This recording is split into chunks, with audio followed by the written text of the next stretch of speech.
अस्सलाम वालेकुम dear students. पिछला जो लेक्चर हमारा था उसके अंदर हमने जॉइंट स्टॉक कंपनी या कॉरपोरेशन शुरू किया था। उसमें हमने उसकी डेफिनेशन, उसकी जो है वो इनकॉर्पोरेशन और आपके इसके अलावा हमने जो है वो प्रमोशन ऑफ कंपनी किया था यानी इनकॉर्पोरेशन, और उसके अलावा जो है वो कैरेक्टरिस्टिक्स वगैरह किए थे। आज हम डिस्कस करेंगे कि कंपनी का शेयर्स, कंपनी शेयर्स क्या होते हैं। अच्छा बेटा, एक बात मैं बता दूं कि कैपिटल जो कंपनी में होता है as compare to sole proprietorship और पार्टनरशिप, वहाँ कैपिटल ही रहता है, यहाँ पे वो शेयर्स में होता है यानी हिस्सों में होता है, हिस्से कहलाता है उर्दू में। यानी 10 रुपये फेस वैल्यू होती है, मार्केट वैल्यू ज़्यादा भी हो सकती है, कम भी हो सकती है। इशू ऑफ शेयर्स का तरीका क्या होता है? आप परचेज करने के लिए आपको सबमिट करानी पड़ती है प्रिस्क्राइब एप्लीकेशन। उसके बाद उसको ड्यूली फिल करके उसके बाद आपकी मनी रिक्वायर्ड जो होती है वो बैंक के थ्रू आप उसको पेमेंट करते हैं, वो आपको शेयर इशू हो जाते हैं। अच्छा, जब आप sufficient number of share receive हो जाते हैं तो डायरेक्टर वो जो है प्रोसीड करते हैं अलॉटमेंट ऑफ शेयर्स। यानी जब उसको एप्लीकेशन आ जाती है शेयर एप्लीकेशन, ये आप सेकंड ईयर की अकाउंटिंग में पढ़ोगे, ठीक है। कंपनी अकाउंटिंग सेकंड ईयर में किस तरह शेयर एप्लीकेशन आती हैं, फिर उसी पे अलॉटमेंट होती है, फिर पेड अप कैपिटल आता है, ठीक है। इशुएंस बता दिए मैंने। अब क्लासेस ऑफ शेयर्स की बात करते हैं। कितनी तरह के शेयर्स होते हैं मैंने बता दिया कि कंपनी का कैपिटल जो होता है वो शेयर्स की सूरत में होता है, हिस्से की सूरत में होता है। अच्छा जनाब, क्लासेस ऑफ शेयर्स में क्या है? सबसे पहली क्लास है ऑर्डिनरी या कॉमन शेयर्स। ऑर्डिनरी या कॉमन शेयर्स में से क्या होता है? कंपनी लिमिटेड बाय शेयर्स होती है, यानी जितने शेयर्स होंगे उतनी आपकी लाइबिलिटी होगी, ठीक है। प्रेफरेंशियल राइट्स क्या हैं कि ऑर्डिनरी शेयर्स के कोई प्रेफरेंशियल राइट्स नहीं होते, बल्कि फिक्स डिविडेंड की जो है वो पेमेंट होती है आपकी, और repayment of capital at the time of winding up. जब ख़त्म होगी कंपनी तो आपके कंपनी को उस वक्त जो है वो वाइंडिंग अप हो जाएगी, ठीक है। कोई preferential rights to payment of fix dividend नहीं होता। जिस तरह से आपका मुनाफा आएगा, जिस तरह से मुनाफा होगा कंपनी को, उस तरह से आपको डिविडेंड, डिविडेंड क्या है? शेयर पे जो मुनाफा होता है वो डिविडेंड कहलाता है, ठीक है। अच्छा, जो पार्टिसिपेट करते हैं आपके शेयर्स में, ऑर्डिनरी या कॉमन शेयर्स में, वो प्रॉफिट डिविजिबल होता है। आप पहले प्रेफरेंस शेयर होल्डर्स को दिया जाएगा, उसके बाद आपको पेमेंट की जाएगी, ठीक है। कोई मसला? ऑर्डिनरी और कॉमन शेयर्स में ख्याल में आपको समझ में आ गया होगा। फिर डेफर्ड शेयर्स हैं। डेफर्ड शेयर्स क्या होते हैं?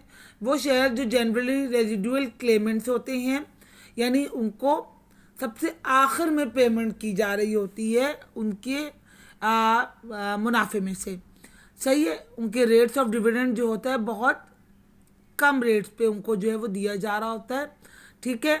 उनकी टर्म्स एंड कंडीशन मेमोरेंडम और आर्टिकल्स ऑफ एसोसिएशन में डिफाइंड होती हैं।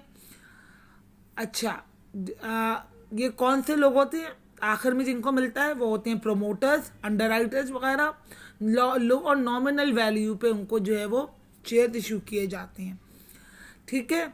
डेफर्ड शेयर्स को आप प्रोमोटर शेयर्स, फाउंडर शेयर्स या मैनेजमेंट शेयर्स भी कह सकते हैं, ठीक है। फिर आपके पास है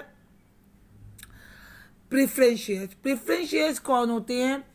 ये वो होल्डर्स ऑफ जिनके पास ये शेयर्स होते हैं, उनके पास प्रेफरेंशियल राइट्स होते हैं।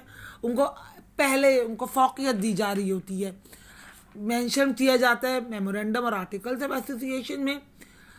अच्छा, ये आपको डिक्लेयर किए जाती हैं शेयर्स प्री डिटरमाइंड रेट, पहले से रेट तय होते हैं कि किसको कितना इस पर डिविडेंड दिया जाएगा। बाकी शेयर्स में ये पहले से तय नहीं होता, यानी ऑर्डिनरी शेयर्स में ये पहले से तय नहीं होता, मुनाफा जितना होगा उस हिसाब से डिविडेंड मिलता है। अच्छा, अब प्रेफरेंस शेयर्स में क्या हो गया? सबसे पहले दिया जाएगा और सबसे मुनाफे के टर्म्स एंड कंडीशन तय होंगी मेमोरेंडम और आर्टिकल्स ऑफ एसोसिएशन में। टाइप्स ऑफ प्रेफरेंस शेयर्स क्या हैं? क्यूमुलेटिव प्रेफरेंस शेयर्स, यानी अगर आपका इस साल प्रॉफिट डिविजिबल होगा फिक्स परसेंटेज पे, और अगर इस साल आपकी पूरी अमाउंट नहीं दी गई तो अगले साल जो मुनाफा आएगा उसमें वो पूरा जमा करके, पहले आपका क्यूमुलेटिव पिछले सालों का जमा करके सबसे पहले मुनाफे में आपका प्रेफरेंस शेयर होल्डर को दिया जाएगा, यानी क्यूमुलेट किया जाएगा, जमा किया जाएगा पिछले साल का, और वो आपको अदायगी होगी, ठीक है।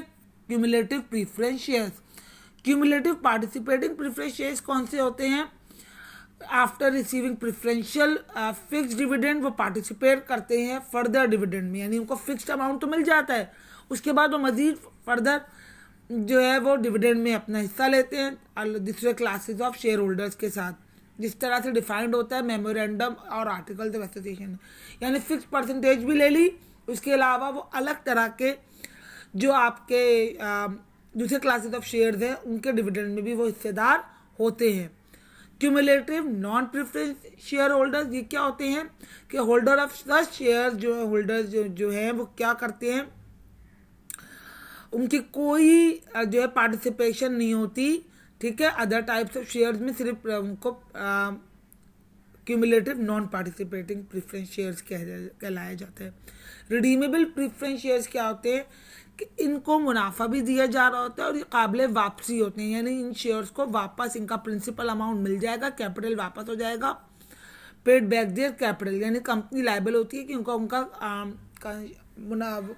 कैपिटल वापस कर दे। रिडीम का मतलब होता है वापसी, काबिल वापसी होते हैं ये। प्रेफरेंस स्टॉक तो होता है इनको, लेकिन इनको जब वक्त हो जाता है तो इनको वापस कर दिया जाता है, कैपिटल उनका कंपनी की जिम्मेदारी है कि उनको वापस करें, जब तक फुली पेड अप नहीं होंगे रिडीम नहीं हो सकते।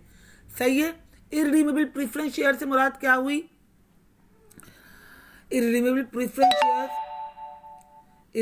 प्रेफरेंस शेयर से मुराद क्या हुई कि वो तमाम शेयर्स जो काबिल वापसी नहीं है, यानी प्रेफरेंस शेयर्स तो हैं लेकिन उनकी आपको अल्टीमेट पर्पस जो है रिडेम्पशन नहीं है, यानी वापस आपको नहीं करने, उनके कैपिटल के सरमाए को वापस नहीं करना।